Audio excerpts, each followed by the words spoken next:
sensibles al desaliento. ¿Cómo estáis? Bueno, bien. Os dije ayer que si hacíamos dos step o no, pero bueno, luego pues la actualidad pues es la que es, ¿no? Bueno, en primer lugar trasladar que creo que esta es una semana muy importante para España y también para la Unión Europea. Venimos de una cumbre de la OTAN en La Haya, vamos a celebrar 2 días de Consejo Europeo, o al menos un día muy largo de Consejo Europeo, donde vamos a tocar temas muy importantes, y finalmente a partir del próximo domingo empieza una cumbre en Sevilla de financiación al desarrollo y, por tanto, un mensaje claro de compromiso, al menos de España y de muchos otros países, con el orden multilateral y con la financiación al desarrollo de aquellos países que necesitan recursos para hacer frente a sus desafíos, como el cambio climático o la lucha contra la desigualdad. Pero antes de hacer un breve repaso de ello, y a la espera, lógicamente, luego de la rueda de prensa después del Consejo, sí quisiera recordar y honrar la memoria de las 5 mujeres y del niño que han sido asesinados en estas últimas 48 horas, producto de la violencia machista, de una violencia estructural que desgraciadamente sufre nuestra sociedad y cuyo desgarro con los familiares de las víctimas y con las víctimas el conjunto de la sociedad española, estoy convencido, la mayoría de la sociedad española comparte. Vivimos una emergencia nacional, así tenemos que actuar contra la violencia de género, sobre todo ahora, como nos alertan los especialistas, cuando empieza el verano, y por tanto quisiera expresar todo el compromiso del Gobierno de España y del conjunto de la sociedad española para erradicar esta lacra estructural que tenemos que extirpar, que es la violencia machista. Dicho esto, sobre la cumbre de la OTAN, como dije ayer en la rueda de prensa, manifestar la satisfacción del Gobierno de España, porque hemos logrado un acuerdo en una declaración que fue difícil, pero que logra un equilibrio entre nuestro compromiso como Estado miembro de la OTAN con las capacidades y, por tanto, con la seguridad de la Alianza Atlántica, y también nuestro compromiso con la fortaleza del Estado del Bienestar y, por tanto, con la cohesión social de España. Y esto creo que es importante porque la disuasión también es cohesión social. No es solamente gastar más en defensa, es gastar en defensa, gastar mejor en defensa, gastar conjuntamente en defensa y seguir apostando por un modelo social que fortalezca nuestro estado del bienestar. Y por tanto tengo que manifestar luego, lógicamente, nuestro agradecimiento, el resultado positivo que damos a esta cumbre de la OTAN y, desde luego, el compromiso del Gobierno de España con cumplir con lo acordado en esa declaración y, por tanto, con las capacidades que se exijan por parte de la OTAN, en este caso España. En segundo lugar, hoy hay muchos temas en el Consejo Europeo, pero sí quisiera, por ser breve, centrarme en uno, que es el informe que se elevó a los ministros y ministras de Asuntos Exteriores por parte del relator de Derechos Humanos sobre la situación catastrófica de genocidio que se está viviendo en Gaza.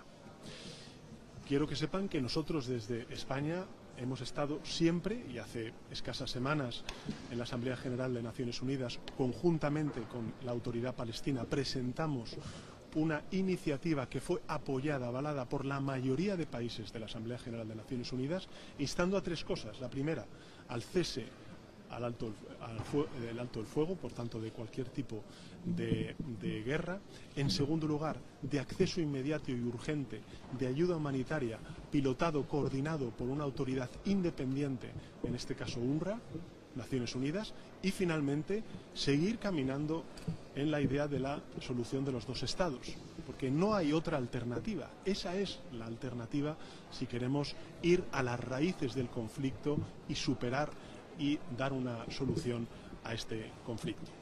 En ese contexto, saben ustedes, sobre todo los españoles deben saber, que la alta representante, para entendernos coloquialmente, la ministra de Asuntos Exteriores a nivel europeo, lo que era antes Josep Borrell, pues se hizo eco de un informe del relator de Derechos Humanos donde hablaba de que Israel podía estar violando el artículo 2 del acuerdo de asociación que tiene la Unión Europea con Israel relativo al respeto a los derechos humanos.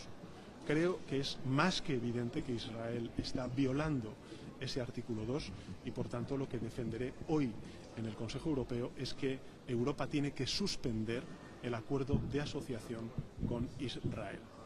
Y tiene que hacerlo inmediatamente, porque lo que no tiene ningún sentido es que llevemos 18 paquetes de sanciones a Rusia por su agresión a Ucrania y Europa, en un doble estándar, no sea capaz ni de suspender un acuerdo de asociación cuando se está violando flagrantemente el artículo 2 de respeto a los derechos humanos por parte, en este caso, de Israel.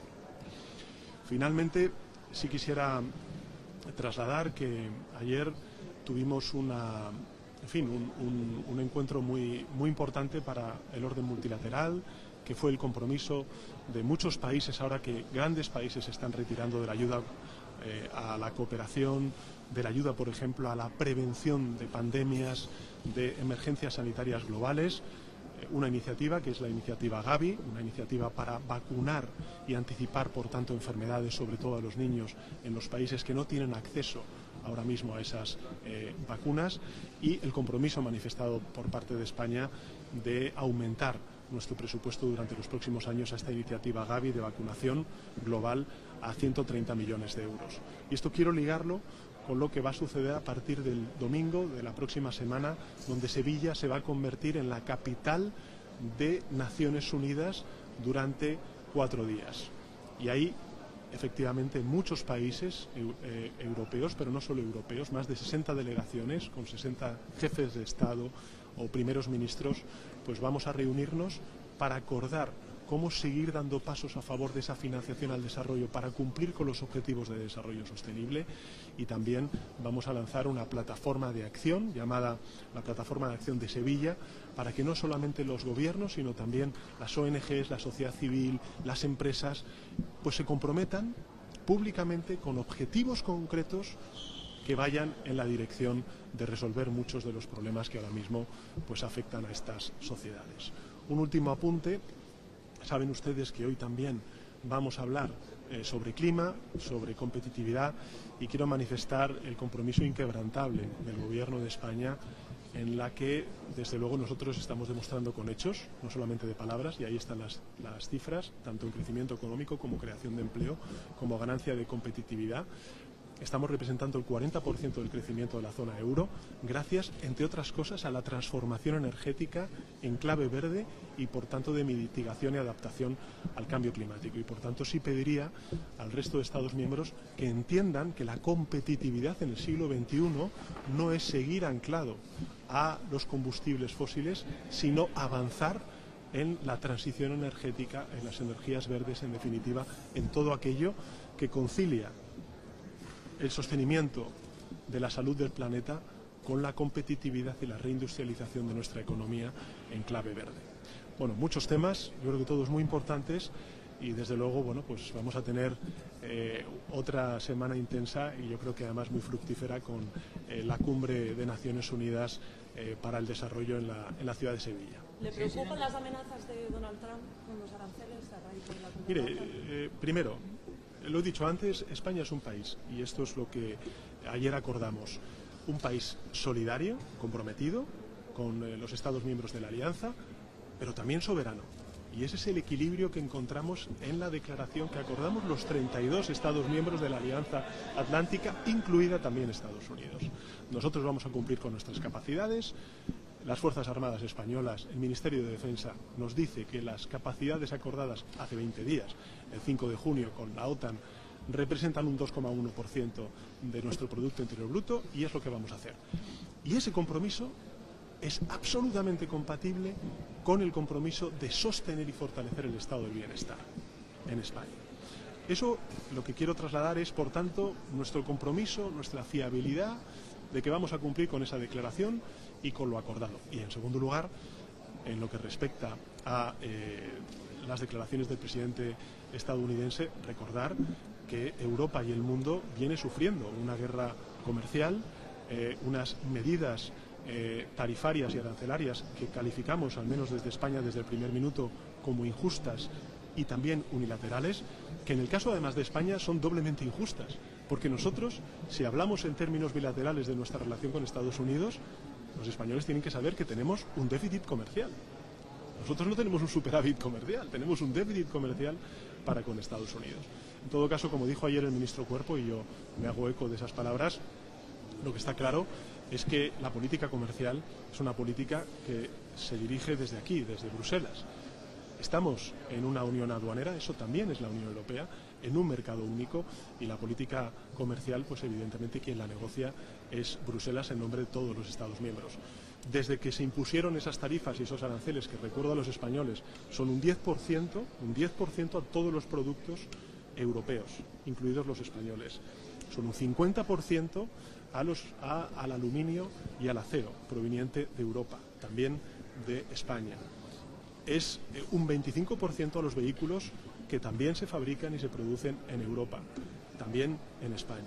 Por tanto, estamos hablando ya de que se han impuesto tarifas, aranceles, por parte de la administración estadounidense a Europa. Europa desde entonces lo que ha hecho ha sido negociar de manera constructiva con la administración estadounidense para fijar unas nuevas reglas comerciales. Y nosotros lo que hacemos es apoyar, en este caso, la Comisión Europea en este aspecto. Pero desde el punto de vista más político, yo lo que quiero trasladar es que España es un país abierto, es un país amigo de sus amigos, y consideramos a Estados Unidos un amigo de España. ¿Teme que eso sea un problema? ¿Teme que la amenaza de Trump en estas negociaciones de la Unión Europea con Estados Unidos para acabar con esa guerra arancelaria sean un problema con respecto a España? No, yo creo que son dos ámbitos distintos de debate. Uno es la Alianza Atlántica y otro es la Unión Europea. Presidente, el Constitucional acaba de avalar la amnistía, como usted adelantó ayer. Bueno, como ustedes me preguntaron, yo no había... ¿Usted adelantó el sentido del fallo? No, yo no adelanté. Discúlpenme, ustedes me preguntaron, dieron por hecho que se había producido el fallo ayer.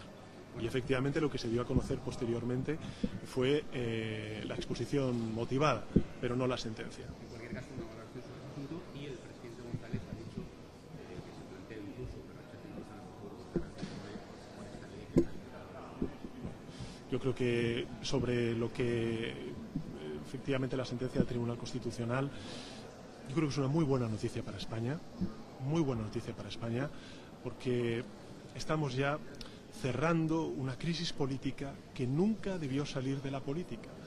Lo que yo siempre reproché a la anterior administración del Partido Popular es haber renunciado a la política y haber descargado en las responsabilidades judiciales y, por tanto, el Poder Judicial toda la respuesta a esta crisis territorial y la crisis constitucional que vivió España desde el año 2011 hasta el año 2017 o incluso 2019 con la sentencia del Tribunal Supremo.